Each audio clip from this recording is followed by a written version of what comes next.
I suppose at one time or another, we've all watched a movie or a TV show and scoffed at Hollywood's depictions of different professions.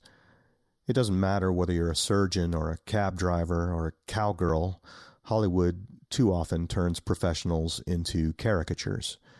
When it comes to depicting soldiers, sailors, airmen, and Marines, Hollywood often gets that wrong too. Sometimes in small, irksome ways that come from ignorance, and other times in broader ways that can only come from, malice, I guess. In this episode, we'll hear from a Vietnam veteran who set out to fix that and succeeded beyond his own wildest imagination. Captain Dale Dye served 20 years in the Marine Corps, including 3 tours and 31 major combat operations in Vietnam. He was decorated multiple times, including a Bronze Star for Valor and 3 Purple Heart medals. In 1985, he founded Warriors Incorporated, with a vision for helping Hollywood do a better job of depicting American fighting men and women and telling their stories. Besides working as a military advisor, Dale has appeared as an actor in tons of films: Platoon, Saving Private Ryan, Mission Impossible, Guarding Tess, Outbreak, just to name a few, and also on TV in L.A. Law, Jag, and my personal favorite, Band of Brothers. He's worked with some of the biggest names in the business, including film legends Steven Spielberg, Brian De Palma, and Oliver Stone, among others. And today, he's going to tell us his story. Stick around. From the Vietnam Veterans Memorial Fund, founders of The Wall, this is Echoes of the Vietnam War. I'm your host, Michael Crone, bringing you stories of service, sacrifice, and healing from people who still feel the impact of that conflict nearly 50 years later.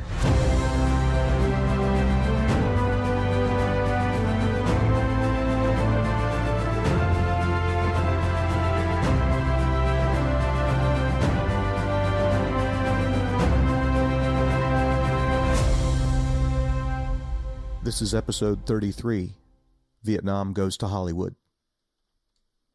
A quick word of caution, this episode does contain some language that won't be shocking to people who've been around the military, but might not be appropriate for younger or more sensitive listeners. Dale Dye grew up in the Show Me State, the son of a World War II veteran.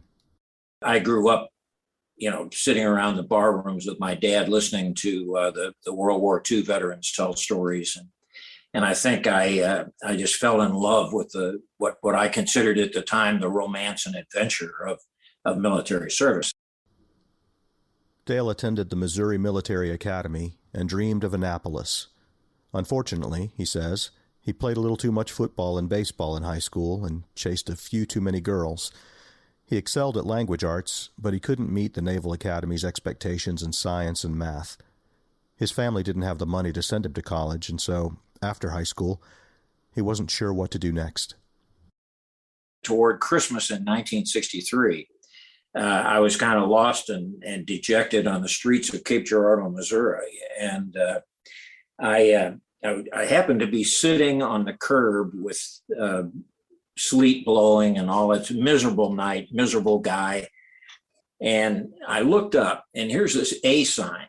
It's got this lantern-jawed Marine in dress blue uniform, and he's pointing at me, and there's one word over the top, and that one word is ready. And I looked around and I said, by God, I think I am. So the next morning, I went into the recruiting area at the post office, and I didn't bother with the Army, didn't bother with the Air Force, didn't bother with the Navy. I went right to that Marine. And I said, sign me up, coach. I'm ready to go. And he was more than happy to do that at the time. So on the 4th day of January, 1964, I headed for San Diego boot camp. And where did they send you after that? Camp Pendleton, California. I went for infantry training. And it turned out I was pretty good at figuring out the remote gunnery solution. So they made me an 81 millimeter mortar guy. And I frankly, I enjoyed it. Until I got bored with it. And one day, there was a fellow that visited our outfit. And he had a camera around his neck, and a notebook, and he was talking to people and that sort of thing. And I said, well, I've never seen that. Who the hell is that? And he was a Marine, a Marine corporal. And so eventually I went up and talked to him, and I said, hey, who are you and what are you doing out here? And he said, well, I'm a Marine combat correspondent. And I said, what's that? And he said, well, it's like a journalist. It's like a reporter. And so I got to talking to him, and he said to me, look, what I'm doing is a very small cadre of people in the United States Marine Corps, double handful. But we can do anything. We can just do anything. Anything the Marine Corps does, we can do. And all we've got to do is produce a little story and maybe a picture or two. But we're always there. We can go anywhere. We want to fly in a helicopter one day, we can do that. If we want to go out and march with the grunts one day, we can do that. If we want to fire artillery, we can do that. And I said, well, hell, that's what I've been looking for here. And he arranged for me to talk to some officers. And the upshot was that they figured, I don't know, they gave me a little test and some other things. They figured I might make one of those guys. So off we went, and I was scheduled to go to an A school for military journalism and all that sort of thing. Never made it, because I rapidly found out that the fact that they call these guys Marine Corps combat correspondents, they do that for a reason, because they're supposed to be in combat. And without any real schooling and very little experience, I went off to join the 1st Marine Division in, this was 1967, mid to early 1967. And off I went to join the 1st Marine Division, which was happily ensconced at that point in I Corps, up in the northern reaches of Vietnam. And began my combat experience as a combat correspondent.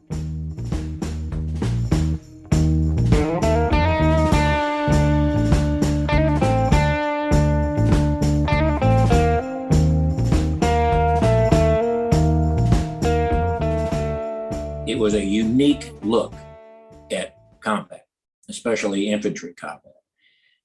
Our job essentially was to run to the sound of the guns. And you had to be up there, and you had to be helping. And the infantry called us jars. I finally said, "What the hell's a jar?" And he said, "Just another rifle." I said, "Got it, okay." And in large measure, that's how it turned out to be. But it also gave me a very broad and expansive look at the war in Vietnam and the people who were fighting it. And I think one of the lessons I carried away from all of that over 20 years in uniform was that in combat, you get to see the absolute full gamut of human behavior. You get to see the best of humans and the worst of humans. And that's always stayed with me. I think we all can probably imagine some of the worst, so I won't ask you to recount any of those gory details, but can you talk a little bit about when you say you've seen the best of people? Are there specific examples that still stand out in your mind? Well, you see the true meaning of and this is sometimes difficult for people to assimilate, but you see the true meaning of the word love. It has so much more meaning in the human experience than just romantic love. You see what is truly a band of brothers and how that band is formed and how that love grows. You see people from absolutely disparate backgrounds. The black kid from Southern Alabama and the white kid or the Puerto Rican kid from the Bronx come together and become, because of their relationship, become willing to really lay down their lives, really to sacrifice for the other guy. And there were countless examples of that. So much more than the other end, the brutality of war. But I saw guys go up and literally, with no hope of really surviving the intense incoming fire, go up and grab a guy and pull him out, and he'd go down. Now you got two wounded out there, and another guy goes and pulls them both back. And you see that sort of thing regularly. And it says to me, or it poses the question to me, what the hell causes that? How can a guy do that in the face, knowing he's going to get nailed? How can a guy do that? And I saw it so many times. You see, and it's not just an adrenaline surge. There's that, of course. But you see guys doing that just because it's the right thing to do. Just because if they don't do it and nobody else does it, somebody's going to die out there. And that gives a new meaning to life and love and all that sort of thing. It took me years and years and years after the war to formulate all of this. It didn't arrive full blown in my mind. But as I began to teach, and as I began to train, and as I began to get involved, for instance, in motion pictures where I had to train actors and to try to describe that experience to them, that unique human experience to them, that's when it became solidified in my mind so that I understood it. Yeah. I'm curious about life as a combat correspondent. I would imagine that along with all of the perks, right, the ability to go anywhere and do anything the Marines are doing, there must have been frustrations as well. Did you find that you could report honestly what you saw, or did you feel like you had to kind of report what the brass wanted to hear? Yes, I could report what I saw, but look, you're thinking of it in a more civilian combat correspondent context, where they're reporting the news of. I wasn't doing that. And Marine combat correspondents were doing that. We were doing the little stories, Rudy in the rear rank with a rusty rifle and what his life is like and what he's done today and what he did during this ambush and that sort of thing. The big picture, the broader look, whether America was right, wrong, or indifferent in Southeast Asia, that wasn't our business. And we rarely ever thought about it. I see. So you went on to do, I believe you did 3 tours, is that right, in Vietnam? Yeah, I did. Yeah. And some of the glitches in time has to do with medevacs, the fact that I got wounded a couple of times and had to spend time in the hospital and so on and so forth. But when it all adds up, I ended up doing about 31 months on the line. Or in and out of the line, as the case may be. I'm assuming that after your first tour, you had the option of not returning to Vietnam. So those 2 additional tours, you volunteered for those. The frank answer is, yeah, I wanted to stay and see this. I had found a place where I was good. I had found a place where I could survive. I had found a place where, as I said earlier, I was getting a look at absolutely the best and absolutely the worst of human behavior. I was getting a look at how the Marine Corps worked. I was getting a look at how the other services worked. And all of that was fascinating to me. And you were getting a look at how the enemy worked. Yeah. Oh, yeah. Yeah. I got to know early on, the Viet Cong. And then after Tet of 68, which was a horrible time for me, I got a look at very, very up close and personal look at the North Vietnamese Army.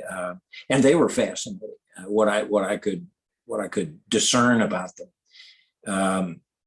In Tet of 1968, I fought in Hue with the 5th Marines. And that was really up close and personal, if you'll forgive the sports reference. But up until that time, a lot of the jungle fighting in I Corps that I experienced was you were shooting at fleeting shadows, or you were shooting at muzzle flashes that you'd see off in the distance. But in Hue, the average range would be 5 or 6 feet, and there he is, and you better shoot first. And I certainly got a look at how the NVA, the North Vietnamese Army, operated, and the tenacity that they showed, and the ingenuity that they showed. And it gave me a whole new respect for that enemy out there. I mean, it wasn't Mr. Charlie, the local rice farmer by day and guerrilla fighter at night in the conical hat. That was gone. I mean, we were up against really good professional soldiers. And so the the aspect of the war that I was observing began to morph. And the more things change, the more interested I become in them, because I want to master what I can. So I'd say, much like for the entire American effort in Vietnam, what changed my perspective and told me that I needed to stay in here and fight this thing to the end was the Tet Offensive of 1968. And when was your final tour? Final tour, 1970. They were starting to pull the Marines out at that point. They were decreasing the size of the Marine Corps commitment to Vietnam. And I had been wounded again. And they said, well, maybe what you want is not important. It's what we want, and we want you out of there. So I think it was May or June of 1970 was my last gasp.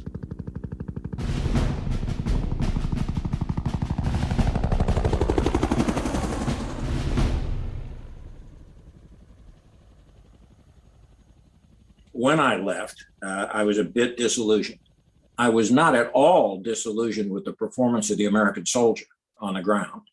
That was magnificent. And I knew that from firsthand personal observation, how magnificent that was. Sure, we had our buttholes, and we had people who were, should never have been in uniform in the first place. And we had people who just couldn't adapt to the combat situation. But for the most part, the vast majority were wonderfully dedicated people who were willing to do whatever it took. They weren't fighting for a great cause. I'm sure you've heard this before. They were fighting for the guy on their left and the guy on their right. Yeah. So after 3 tours in Vietnam, you went on to complete a 20-year career in the Marine Corps. Was that part of a plan? Did you have a plan when you came home? No, the Marine Corps had a plan for me. But I guess I should say a word here about homecoming, if you will. I had been a long time in combat, and I was suffering from some mental aberrations about it. Psychological aberrations is a better way to say it. Today, what we call PTSD, which is a terrible word, we ought to get rid of it in the language. It's not a disorder, but I digress. And the good news is, frankly, when I got home, you and I wouldn't be having this conversation. Unless you were in uniform, I didn't have any time for you. And the good news was that I was able to sort of hide in the Marine Corps. It was easy to live on a Marine Corps base and not ever go outside the gate if you didn't want to. And that's kind of what I did. But I think I was able to sublimate it to some extent. And the good news, or the solution in my case, the remedy in my case, was I began to write, and I began to write seriously. And I began to write about what I had experienced, and it was cathartic. It really was. And after a couple of years, I had my first book published, a book called Run Between the Raindrops, about the Tet Offensive of 1968, the Battle in Hue. And it was cathartic. And I said, I can get over this. I can handle this. I can talk to civilians without choking the life out of them. And so I was able to kind of recover. And the Marine Corps at that point, I had been decorated and considered to be a relatively combat experienced guy. And the Marine Corps at that point, under a commandant by the name of Lou Wilson, a World War II Medal of Honor recipient, decided that we were going to clean up the Marine Corps. And to do that, in General Wilson's view, what we had to do was take good, solid combat leaders, enlisted men, and we need to commission them. And we need to use those Mustang officers to get out there and get us back to the roots and restore discipline and all that sort of thing. I think I was a master sergeant at the time. So I was just one step from the highest enlisted rank there could be. But he and several of my other officers wanted me to go to Quantico, wanted me to become an officer. They said, that's the future. That's where you belong. So I ended up becoming a warrant officer. And I was a warrant officer for a couple of years. Great rank. in the Marine Corps, and I was able to train and influence a bunch of young Marines that I think are better off for it. And then eventually, I was able to, I got my college degree in English literature, of all things, and was able to then convert my commission from warrant to a regular. I never became a second lieutenant. I went directly from chief warrant officer to first lieutenant. And I began to really become a good trainer and a good leader and a good teacher. And that was enormously rewarding to me. So I was willing to hang around for as long as they would let me. And then I was a captain at the 2nd Marine Division in Camp Lejeune, North Carolina, when we made our commitment to Beirut, Lebanon, in the multinational force. And I went with the American contingent of the multinational force, which was Italians, Frenchmen, and Americans. And I was over there quite a while, but it was a loser. And I could see it coming. Everybody could see it coming. The more we tried to help, the more we were perceived as taking one side or another. And in October of 1983, we got a lot of people killed. We got 241 killed in a barracks bombing. Were you in Beirut when that happened? I wasn't there for the actual bombing.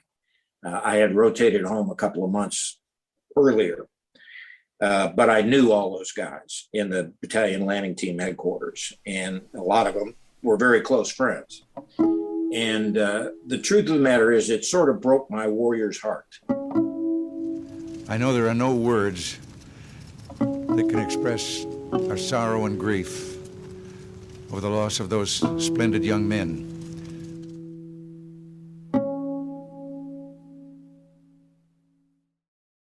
So when that happened, I said, if I'm in a situation where I can no longer look a young Marine in his or her beady ass eyeballs and say, follow me, it is necessary that we die. If I reach that point, it's time to quit. And so I did. I had enough years in to retire with a pension, and I did that. Right. So that was 1984. And did you found Warriors Inc. the same year? I think it was 85. I think it was the next year. I had this plan sort of cooking in the back of my head. I'd always been a movie fan. I think I'd seen every military movie there was.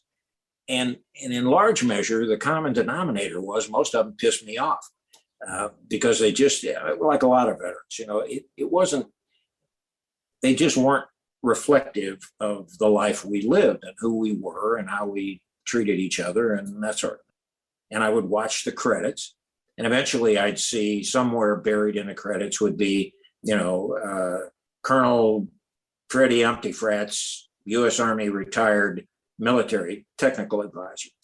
And I said, well, what the hell is that about? Don't they listen to him, or doesn't he know, or what's the deal? And the truth is, you can do a lot of things that people tell you can't do when you're ignorant. And God, was I ignorant about how movies are made and that sort of thing. Here was my theory in brief. Every veteran has been to a military movie and seen the ribbons on the wrong side, or the beret that looks like a pizza plate on top of his head, and those are the superficial things that piss us all off. And they piss me off. But I thought there was something more important missing.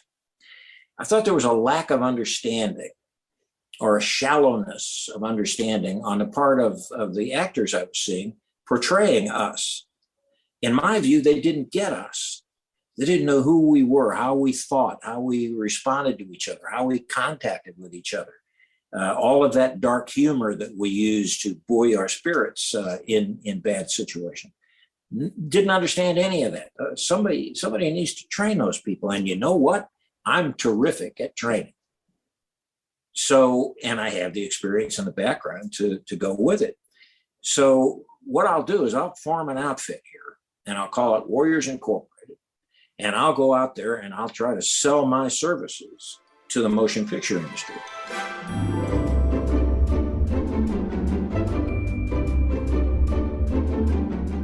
Well, the motion picture industry wasn't at all interested. because I had this radical new idea that I was going to take these actors out and make them miserable and reduce them to the lowest common denominator, and then build on that knowledge and insight about military service and military people. So the response I got generally was, look, kid, we've been making military movies for 3 decades, and we've done just fine. We've made gazillions of dollars doing it our way. Who needs your crapola? And you want to just punish our pampered movie actors? No, I don't think so. So I was really kind of in a bad spot. I was really about to give it all up.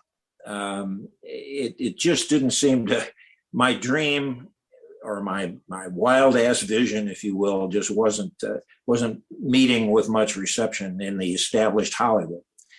And so, I was really at odds ends. I'd had the application form for McDonald's assistant manager position all filled out on my desk. And I was just about to say, okay, that's it. I gotta give it up.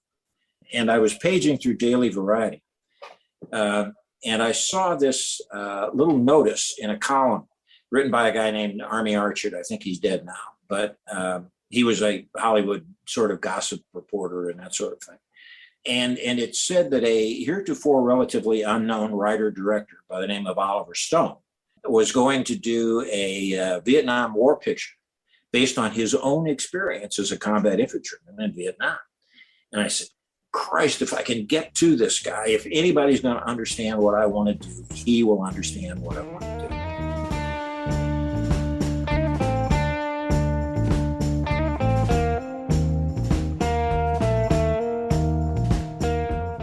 After a short break, Captain Dale Dye puts his method where his mouth is and shows some of Hollywood's heaviest hitters how to behave like professional fighting men.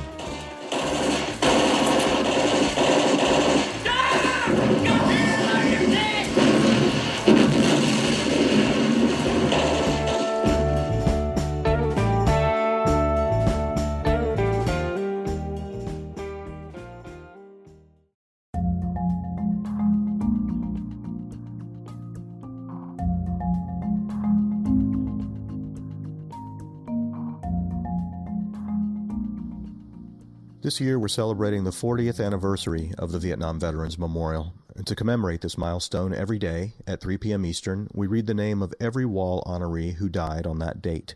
This is in addition to the live, in-person reading of the names that will be held in Washington, D.C. beginning on November 7th. You can visit vvmf.org/ROTN for more information about the daily virtual reading of the names and about the in-person event. For 40 years, VVMF has led the way to help heal our nation, remember those who gave all, and honor all who served. Our new legacy endowment will ensure that we can continue honoring Vietnam veterans for the next 40 years and beyond. We launched the Legacy Endowment with a $500,000 matching gift campaign, the Legacy Challenge. Each new outright gift or gift established through a will be matched up to 50% with a maximum of $50,000 matched per gift. All qualifying gifts established or newly identified before November 12th of this year are eligible for the match. Learn more at vvmf.org/legacy. Have you ever heard of wall magic? People who visit the wall talk about it. It's that unexpected, often spiritual connection or discovery that happens when you visit the Vietnam Veterans Memorial. It's one of those things that if you know, you know. You've either experienced it or you haven't. Well, maybe you'd like to, but you can't easily get yourself to the wall in Washington, D.C. That's exactly why VVMF created The Wall That Heals, an exact replica of the wall at 3/4 scale that travels to communities all across America. The Wall That Heals and the Mobile Education Center that travels with it will be in Tama, Iowa, August 4 through 7, and Kearney, Nebraska, August 11 through 14. To see the rest of this year's tour schedule and to learn how you can bring the wall that heals to your town, visit vvmf.org.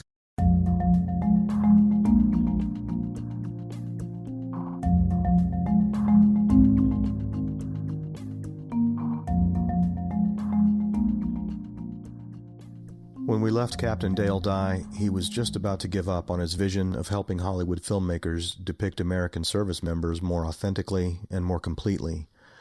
Just as he was about to apply for a job as an assistant manager at McDonald's, Dale saw a notice in one of the trade papers. Oliver Stone was planning to make a movie based on his experiences as a combat infantryman in Vietnam. Dale thought, if anyone in Hollywood would be receptive to him and his vision, it would be an ambitious director who had been in the shit. So through some machinations I can't really tell you about because the statute of limitations may not have run out yet, I managed to get 5 minutes with Oliver Stone, and I pitched it, what I thought was wrong with previous war movies, and how, by applying my method, we could fix it with his war movie. And we kind of sniffed each other like strange dogs, for a while. And I think he finally got the idea. He asked me a few questions, and I answered about my experiences in Vietnam. And I think he was either desperate or he actually got what I was trying to tell him. I'm still not sure to this day, but Oliver he decided, okay, I'm going to give this guy a shot. And he gave me 33 actors to take for 3 weeks into the mountains of the Philippine jungle and train them. And what he said was, when you bring them out of here, if they aren't what you and I were at 19, if they don't look like it, they don't talk like it, and they don't act like it, you're fired. And I said, okay, I got it.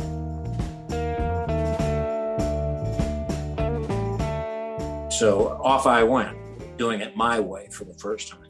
And we had guys like that now are big names that weren't then. We had Forrest Whitaker, Johnny Depp, Tom Berenger, Charlie Sheen, Johnny C. O'Reilly, and on and on and on. But I wore them out. And made them made them dig their own hole and live in it. And I did that for 3 weeks. And when we brought them down out of there, Oliver looked at me and his eyebrows went up, and I said, I told you, that's us. And he said, yeah, it is. So we made this little movie called Platoon. The war is over for me now, but it will always be there, the rest of my days. As I'm sure Elias will be, fighting with Barnes for what Ra called possession of my soul. There are times since I've felt like the child born of those two fathers. Stone developed such a respect for Dale, he gave him a role in the film, kicking off an impressive career for Dale as an actor. In fact, Dale is the only actor to appear in all 3 of Oliver Stone's Vietnam trilogy films, which include Born on the 4th of July, 1989, and Heaven and Earth, 1993. But it all started in 1986 with Platoon. He knew that I had trained those people and that they would respond to me as their company commander. And in fact, he cast me as the company commander in the movie. But the point of it all is that we brought that little movie home, and it promptly won 4 Academy Awards, including Best Picture and Best Director for Oliver. And he was very gracious in recognizing me publicly, both in the credits and at the Academy Awards, for my contribution to the success of that movie. And nothing succeeds like success in Hollywood, as you probably know. And so all those people who were throwing me out of their offices and everything, now the phone was ringing, and everybody wanted me to work on their film and to recreate what I did with Platoon.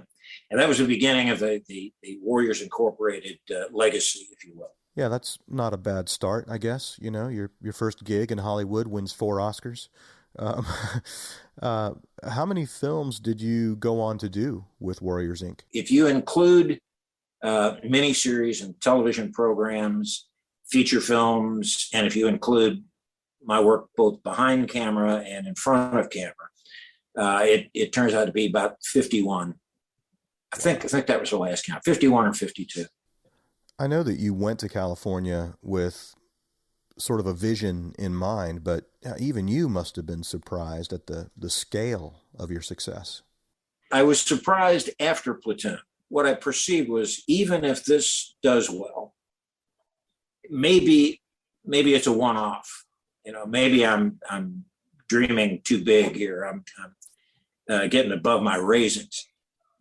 But what I found, which was an extraordinary development,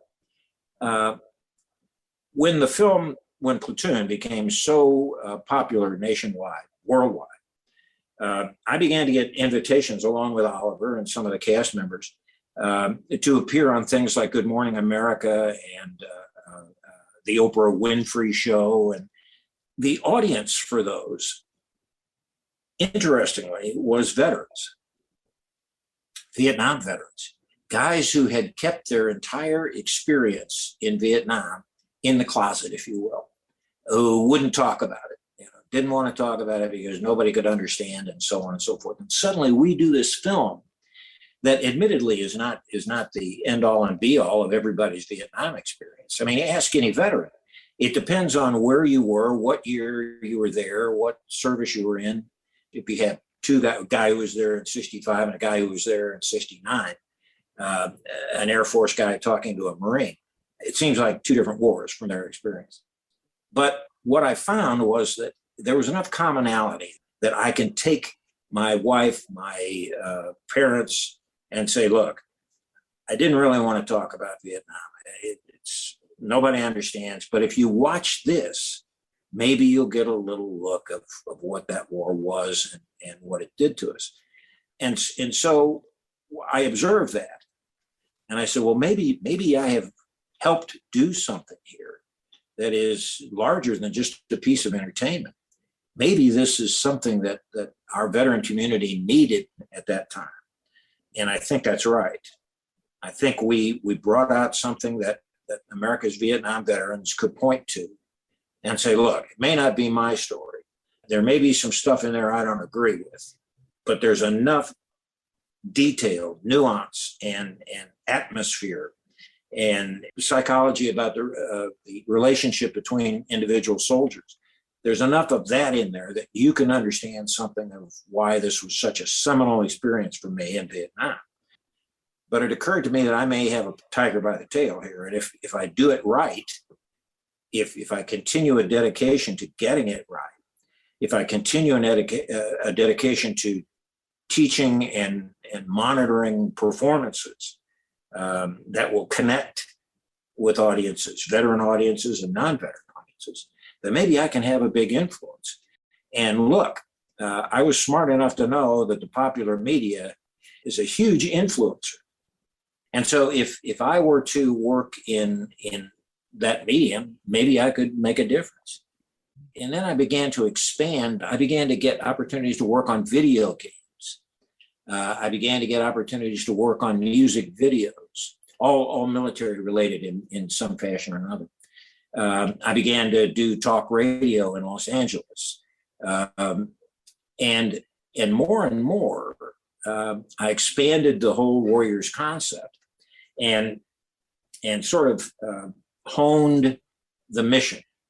The Warriors' mission was simply to shed some well-deserved and long overdue positive light on the men and women who've worn our military uniform. That sounds cliche, but I really mean it. And so I took every opportunity to do that. And the more my name became known and the more my work became known, both in front of and behind the cameras, the more opportunity I had to do that. We did live entertainment shows and theme parks and all sorts of things. So I would do practically anything as long as I could see a connection to the overall Warriors agenda. That's really just an amazing breadth of success. So what are some of the projects that you've worked on that you're the most proud of, and why? Well, I'll always be very proud of Platoon for the reasons I told you earlier. I think it taught me that A, my method works, and B, it allowed me to sort of hone and refine how I use my method. And C, it convinced me that what I'm doing, if I do it right, can have an influence beyond entertainment in a motion picture or a television show. So Platoon's always going to be close to my heart because it was, it launched my career, if you will. But I'm very, very proud of Band of Brothers, the miniseries. Oh yeah, that is hands down the best television I've ever seen, and I thought you were terrific in it as Colonel Sink. Thank you. In fact, I walk into the little pubs here in Lockhart, Texas. Everybody said, "Hey, Colonel Sink." So that's one of those roles that kind of lives in perpetuity. Yeah, I actually have the DVD box set, and I probably watch it once a year. Yeah, it's extraordinary, and I'm very proud of it. I'm very proud of Born on the 4th of July. Oh man, which started a long, ongoing relationship with Tom Cruise that I have. I am so ashamed to say that I never saw that movie. What are you, a communist? No, I wasn't interested in it at the time that it came out, and I haven't gone back to check it out yet. You should see it. It's a good film. And I'm very proud of Saving Private Ryan, which was an extraordinary experience and the beginning of a long relationship with Spielberg and Tom Hanks. Yeah, another multiple Oscar winner that you were an advisor on and also played a part in. So let me ask you, I know that you recently left Hollywood and moved to Texas, and I guess I'm concerned that with you stepping away from the business, that we're just doomed to have all future movies depicting the military to be, I don't know, disappointing. Well, that gives me way too much credit. Look, I think my success has influenced others. There are some guys and gals out there that want to be Captain Die 2.0 or 1. Whatever the hell it is. You get the analogy. And that's okay. But too many of them don't get how much work and research there is involved. Hey, I did 2 deployments to Iraq and I did 3 to Afghanistan. Therefore, I can be a movie technical advisor. No. What about if the movie's about the Navy? What about if the movie's about the Air Force? What about if the movie uses weapons from a historical period you weren't in uniform for? How do you handle that? How do you do that? How do you write a training schedule for a 256-man Greek phalanx, as I did in Alexander? You've got to be able to do those things.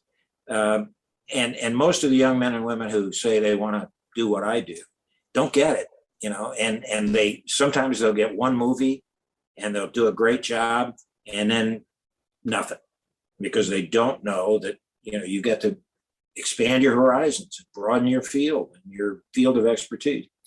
So here's the direct answer to your question. I may be backing off, although I'm still going out in November to help do a new film, but I may be backing off a bit.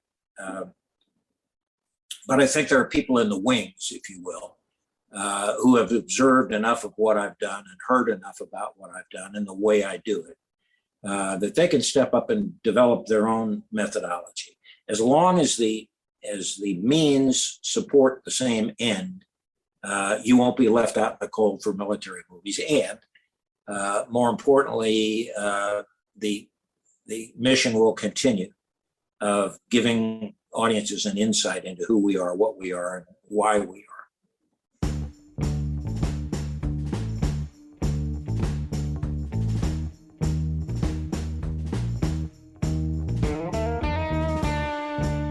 In addition to his long and distinguished military career, followed by decades of success in one of the toughest businesses on earth, Dale has also authored several books, including Run Between the Raindrops, Conduct Unbecoming, and a novelization of the film Platoon.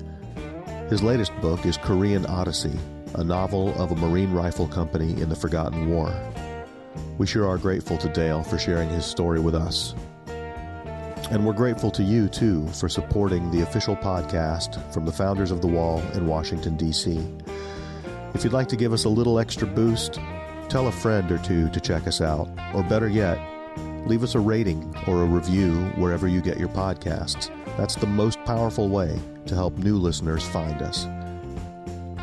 We'll be back in 2 weeks with more stories of service, sacrifice, and healing. We'll see you then.